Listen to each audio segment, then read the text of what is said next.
That's just to sync the sound. Hi, bro. 1 2 1 2. Hello everyone. You are watching. I should sit down. Hello everyone. You're watching. Tell us more. Watching. It's the first time we've recorded this on video. Yeah, you're the first dog. My special guest. Some of you can see. Some of you will hear. Is the wonderful Robby Collins. How are you, bro? I'm good, cuz. I'm good. Cannot complain. Oh, nice man. What? How have you been living recently? I'm good. Like, life feels good. Mm. I don't know. I think it might be change of weather or. But Yes. I, I don't know, but it's just things feel less complicated. If that Yeah. makes sense. Moving towards spring. It's been a good year so far. Normally we start in the beginning, but with you, I think we can start a little bit sooner. So Dave Chappelle just released a special, Yes. Sticks and Stones. Comedians are loving it, and a lot of people too. The media's out in full effect. What do you think of this whole situation? I think society needs it. Okay. Like, apart from, like, as a comedian, we seeing everything, like, because we worship the guy. Sure. But I think people need to watch it with an open mind. And apart from it being really funny, I think we're looking at ourselves. Sure. And I think that's exactly what we need right now, especially in this climate. You think it's a reflection of what's going on in society at the moment? Oh, yeah, definitely. For the past 2 years, I think. And it's just. Also, the great thing about Dave is we want to hear what he thinks. Yes. Not many comedians. Comedians can be funny, but you don't exactly want to know how they feel about what's going on. Certain topics and issues. Yeah. Yeah, it is rare to find an act like that. Yeah, like Dave, you wanna go, yo, tell us how you feel about this subject. Do you think we are living in a more politically correct culture, or is everyone panicking? How do you feel about the situation? I don't know, like Dave touches on it in the special. I think there's parts where, look, the thing of respecting everyone. Sure. And that I think Dave is doing that in the show. But also the thing of how we have double standards, so how we fight people's cases. Yes, yes. You know what I mean? And Yeah. I think that Dave is shining a light on that, and he's not trying to take. The thing is, people need to understand is he's not trying to take away from people. He's just trying to lay it out like, yo, we're fighting for these, but we ignore these who have been suffering. Yeah. So I think that's what he's trying to do with it. I mean, it's very interesting. I'm really enjoying it. Dave always been kind of one of those guys, like you say, that people want to hear their insights. But even more than that, you recently were on tour with Chappelle. Well, I don't know how long recently is, but you went on the road. Yeah. Did Cape Town, Johannesburg? Cape Town, Joburg, Mm. and Cape Town and Johannesburg. There's 3 shows here in South Africa. Mm-hmm. That was the first time working with him. Sure. And it was crazy because, first of all, he's such a nice dude. Like, you even got to meet him and we're hanging out. Like, Yeah. the way he is, it's just like, you don't expect your idol to be cool. Yes. You know the thing, don't meet your idol because they might have ruined it Yeah. for you. But like Dave, you're like, no, bro, I want to spend more time with you. He was dope, yeah. I mean, I only met him briefly, but it seemed like a very cool guy. Oh, you're phenomenal. Like, you're so cool to be around. Mm. And it's just the whole thing of smoking. Yeah, bro. I don't even like you smoked a joint with him back then. You know, like, I don't smoke weed. But Sure. If Dave Chappelle offered me heroin, I was like, strap me. It's hard when like your hero offers you something, then you're like, no, I mean, I do Nyaupe all the time. I mean, me and Nyaupe go way back. But that's the thing, because he obviously smokes weed like daily. Mm. So when I smoked, I was like bugging, bro. But I was still trying to stay because like you were saying, but for him it was just like another cigarette. Yeah. I was zoned, bro. I think there's moments where I think you might have caught me just staring. That's fire. But the general energy of the tour, what was that like? Because I've noticed when you tour with people, every act has got a different way of running things. You know what I mean? Yeah. Like for instance, we roll with Trevor, I roll with Stuart Taylor, and a whole bunch of guys, and everyone's got a different energy backstage and how they run their show. What was that kind of like? Well, the thing is, like he brought his whole family down. Mom, aunts, cousins. It was like everyone. His family, his wife, his kids. So backstage was like, it was just, you didn't know what exactly people did, but Yes. everybody was doing something. They had a purpose. They had a purpose. His publicist is there, his manager, makeup lady. So like the team's dope, but you can feel the love, bruh. Like there was like these people who were really cool. And before I went on stage, because he didn't know I met him in New York 2 years ago. Oh, that's interesting. And then I was waiting backstage, and they're like, "Yo, come through. This is in Cape Town. Like, come through. Dave wants to speak to you." He's like, "Yo, thank you so much for doing this shit. Trevor's like speaks highly of you." Dope. And I was dope. And then went out, performed the show, and I practiced that set. Like I was like, "There's no no fluffing around. You fucking tell your jokes, and bounce." And then when I walked off, before he went, he came to me. He's like, "That was exceptional." That's dope. Yeah, I mean, what was that feeling like to be like to have somebody you admire so much kind of communicate that to you? Like Ryan was there. Ryan was smiling. Because you know the thing of like, you also, if somebody's recommended you, it's cool, but you also, you know, like I don't want to go make Trevor look bad. He's recommended me to Dave. Sure. And then you also don't want Dave to feel like, yeah, I just have to keep the kid. Yes. Like you stuck, like you lumped with a person. Yeah. So his thing was like, he was excited. He was like, yo, this is going to be so dope. That's fire, man. And then that night went out, he was DJing with his boombox. Like I walked around everywhere with that boombox. I remember that thing. We were at like Monty or somewhere. It was just playing like in the area. Yeah, like you'll walk into a place and make them switch off their music. And he's like, no, they don't DJ now. Oh, it's fire. Try to do that at Spur. You're not gonna. You'll ruin everyone's day. But you were talking about this idea of somebody vouching for you. You've also played at the Cellar. Yeah. Can you explain to people who don't know, the Comedy Cellar is a club in New York, but how the system works of vouching for an act? So the way the system works at the Comedy Cellar is that you have to have 3 people vouch for you. Sure. 3 people need to say they think you're good and you can work there. Yes. And so for me, Trevor didn't even vouch for me. Oh, snap. Trevor hasn't seen me perform overseas. Oh, that's interesting. Yeah, we played here for the most part. Yeah. He's only Trevor's, because of the Daily Show. He always finished around 7:30, 8, and then he has to be up early, so he never really came out. And weekends he's on the road. So Ronnie Chang, Wilson Vince, and what's his other dude's name? Nathaniel. Nathaniel? I forget his surname. Yeah. Just for laughs with him. Oh, this is Montreal now. Yeah. Sure. So he vouched for me. Okay. And it was crazy. It was 10 minutes. But it was cool. That's the new joke night, or did you play the main room? Which one did you play? I did the other room. The Fat Black Pussycat. Yeah. Which is cool because it's so weird. Like, it's even getting into that room. Yes. It's so difficult. You know what I mean? Like, and you're seeing all these people, and because they know the standard of the Cellar, yes, they're immediately on your side. Oh, that's interesting. As in, they like it, you can't just be here. Yeah. You have to have done things to get to this point. Exactly. And they also, I noticed they also have this thing where, as in South Africa, you have to be on television. Interesting. To be well known or respected. There's comics who haven't even been on TV, who just have this thing going in the clubs, and they're getting like respect from that. Sure. And living off that. Just doing stand up on its own, huh? Yeah. I mean, the whole fascinating thing about all of this is that you started.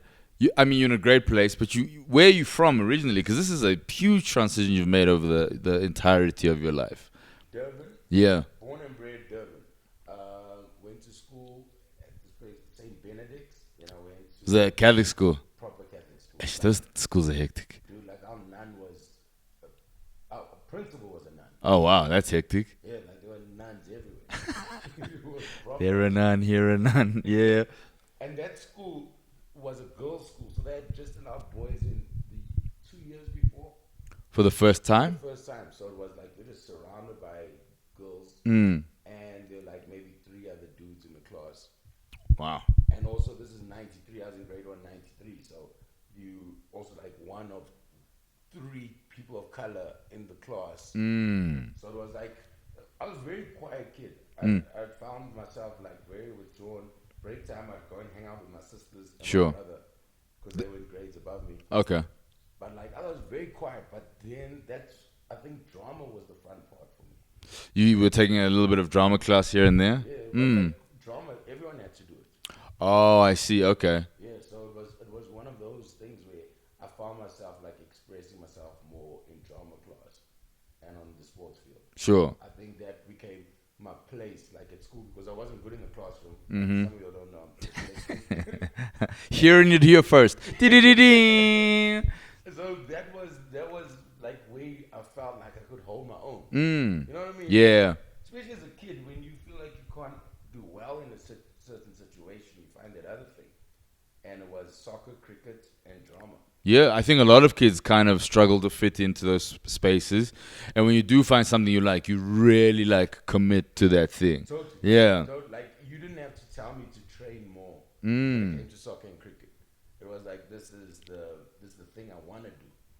You know what I mean? For sure. So, Then, yeah. yeah. So, actually, you finish. I'll go after you. No, so the whole thing of getting into comedy from like that was that went to a different school, Holy Family College. More Christianity. More Catholic than then actually have one around the corner. Yeah, it's a few blocks from me. Yeah. So go there, and then I started rebelling. Parents split. Yes. Now it's just like fuck school. Eminem comes out. Oh, that's a horrible time. I remember when the Eminem Marshall Mathers LP came out. Dude, that shit, I promise you, that taught me to swear. That shit made me hate everything. Yes. It was also like dealing with shit at home. But it's not like home wasn't a hectic situation, but it was like finding, as a kid, you don't really know what's happening. Yeah. Now when you look back at like divorce, like, or breakups, because you've experienced breakups, you can understand that the situation actually wasn't that bad. Sure. I think I've had worse breakups in my parents' divorce. Yes. Like, that was a lot harder. Yeah. For sure. So my sister Mel, Yeah. doing drama at school, because I stopped doing drama. I'm like, fuck this thing. You were out. Then I started seeing like she'd be walking the corridors during the day, and I'd always see her walking past. So I'll go home. I'm like, yo, what are you doing? She's Okay. getting ready for the play. Oh. Oh shit, you missed school. If you do drama, that's fire, though. I like put me in that shit. Then I played a preacher. And from then it was on. That's where you went. This is the thing I want to do for life. Yes, because it was also the first time being on stage and getting laughs. Ah. It was different to the other plays I had done, where at the other previous school, where it was like you were always like, was it either the Christmas play, you Santa's elf, Yes. or you just it's like one Nativity. yes, it's Yeah. like those kind of plays, or you just like I was a plate in Beauty and the Beast. I was also in Beauty and the Beast as the clock. The dude in our school fainted as the clock. Why? Because of the costume. The costume. Oh, yeah. Durban summer, bro. Ooh. Dude just collapsed, bro. Oh, I can imagine that. Just close the curtain. Scene 2. My. So you enjoyed that kind of theatrical experience. What did it feel like when you got those first few laughs? What is that feeling like for you, and how did you want to recreate that feeling? Put it this way, I didn't even know what I was saying was funny. Ah. I just memorized the words. So I was just like, okay, cool. I come in, I do my lines. Like in high school, your teacher's not teaching you about like character and this. Yeah. They just the only direction they give you is project. Yes. They can't hear. So I say the thing and it's a laugh. and then because it was over 3 nights. Sure. And then like the second night, now you start like. Oh, you were getting into the rhythm of it? The last night, now ad-libs.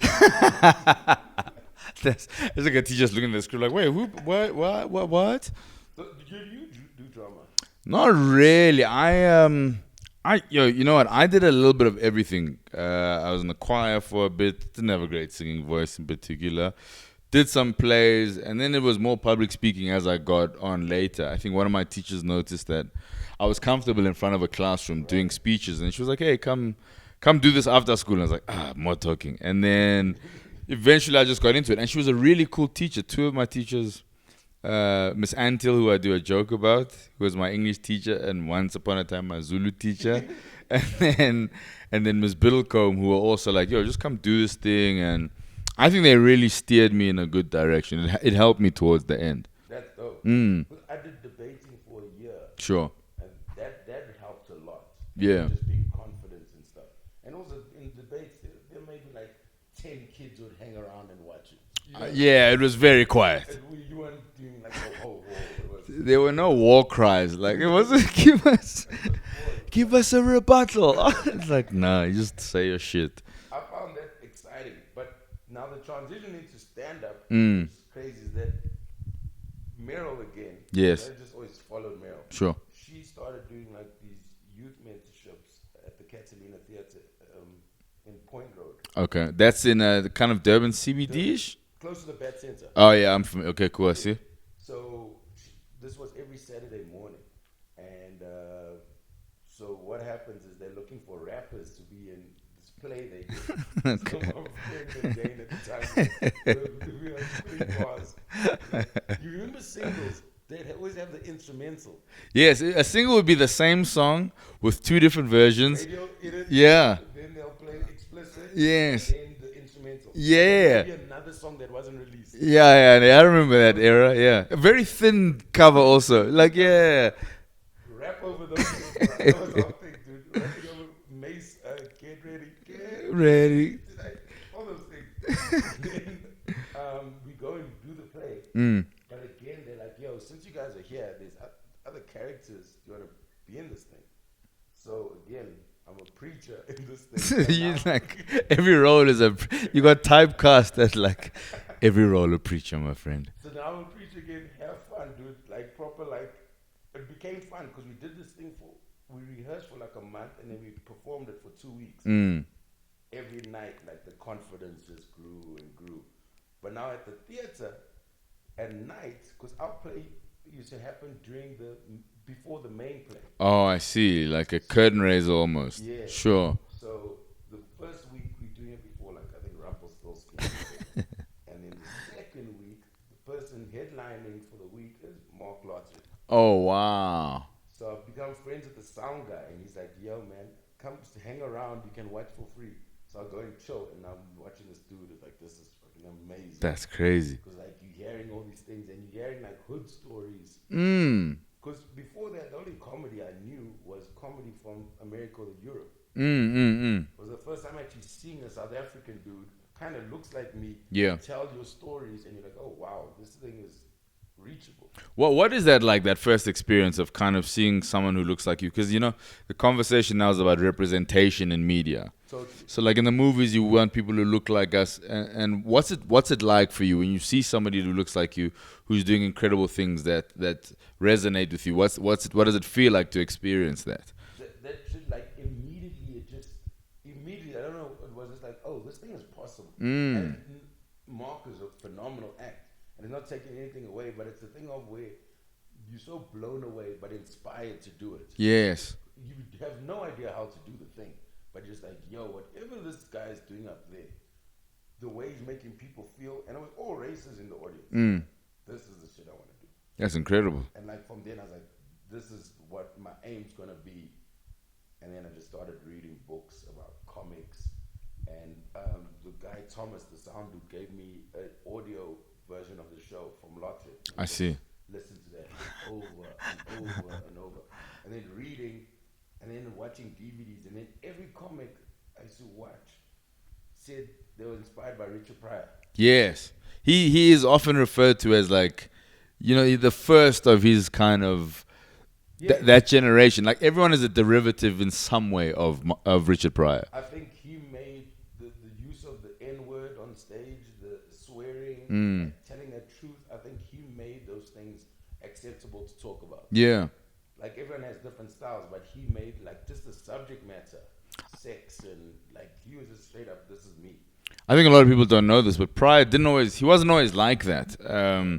He in fact, he tried to mimic Cosby for a bit. Yeah. And then kind of started developing his own style. For you, when you started stand-up, what were you like as an actor? And then what were you trying to work towards, like, later on in the career? I was a mix between Pryor, Yes. Chappelle at times, and who's the other dude? And what's this guy's name? Ashifa Shaba. No, I'm just. It was another dude, and what's this dude's name? Mitch Hedberg. Oh, Mitch is funny, really funny. I like him. I liked how relaxed he was. Like he's just very chill. But I wasn't doing one-liners. But I always found myself in like between those three. Oh, interesting, huh? And then because the style, style only came, like the style only came in 2016. Much later on in your career. Yeah. For sure. Like, I remember you saying that once you worked so much prior, you're breathing like this. Yeah, it was the live at the Sunset Strip. Yeah. It wasn't even like how he told his jokes. I was like, and it's like that was after he tried to burn himself. Yeah, just struggling. You were catching on.